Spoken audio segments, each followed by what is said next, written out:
2 packet Maggi noodles নিয়ে নিচ্ছি 2টা পেঁয়াজ কুচি, একটা আলু কুচি মাঝারি সাইজে, কাঁচামরিচ, 2টা ডিম, প্রাণ সস, সয়া সস। তারপর একটা বাটিতে আলাদা করে নিয়ে নিচ্ছি শুকনো মরিচের গুঁড়া, সামান্য পরিমাণে হলুদ, সামান্য লবণ, এগুলো দিয়ে তারপর হচ্ছে একটা নুডলসের প্যাকেট দিয়ে নিচ্ছি, এখানে মিক্স করে নিব। এটা আলাদা সরিয়ে একটা বাটিতে 2টো ডিম ভালোভাবে ফেটিয়ে নিব। এভাবে করে খেলে আপনারা যত খাবেন খুব ঝটপটভাবে বানিয়ে মজা করে খেতে পারবেন। ভালো করে ফেটিয়ে নিচ্ছি।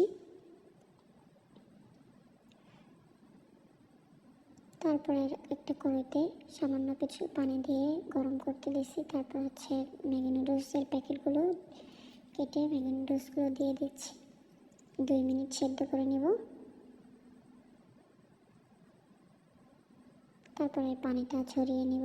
ছড়িয়ে নিয়ে ঠান্ডা পানি দিয়ে হালকা করে ধুয়ে নিলে নুডলসটা খুব ঝরঝরে থাকবে, একটার সাথে আর একটা লেগে থাকবে না।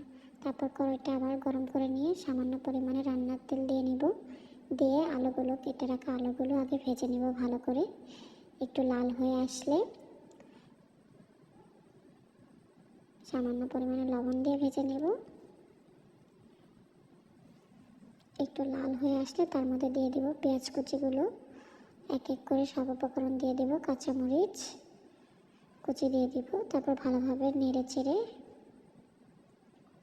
সেই বাটিতে আলাদা করে রাখা মশলাগুলো দিয়ে দেব।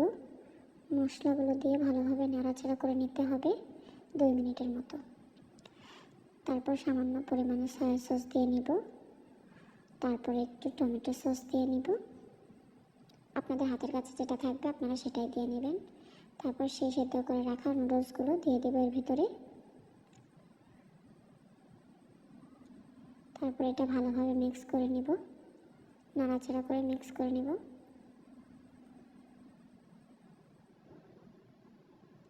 তারপর আরেক প্যাকেট মশলা যে রেখে দিয়েছিলাম সেটা এর মধ্যে অ্যাড করে দেব। তারপর ভালোভাবে নেড়ে চেড়ে নেব।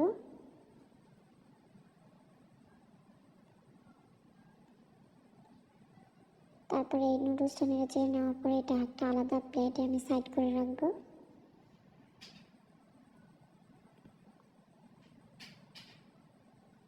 তারপরে সেই কড়াইতেই সামান্য পরিমাণ তেল দিয়ে ডিমটা ছেড়ে দেব। যে ফেটিয়ে রাখা ডিমটা আমি আলাদা করে রেখেছিলাম সেটাই কড়াইতে দিয়ে দেব।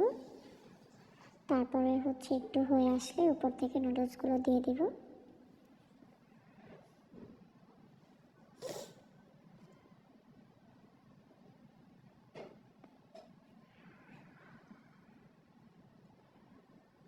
তারপর সামান্য পরিমাণে সস দিয়ে পরিবেশন করে নেব। এটা হচ্ছে উল্টাতে গিয়ে সাইড বিষয়, আমার এটা হচ্ছে ভালোভাবে উল্টাতে পারিনি। আপনারা চাইলে এইভাবে তৈরি করেও খেতে পারেন।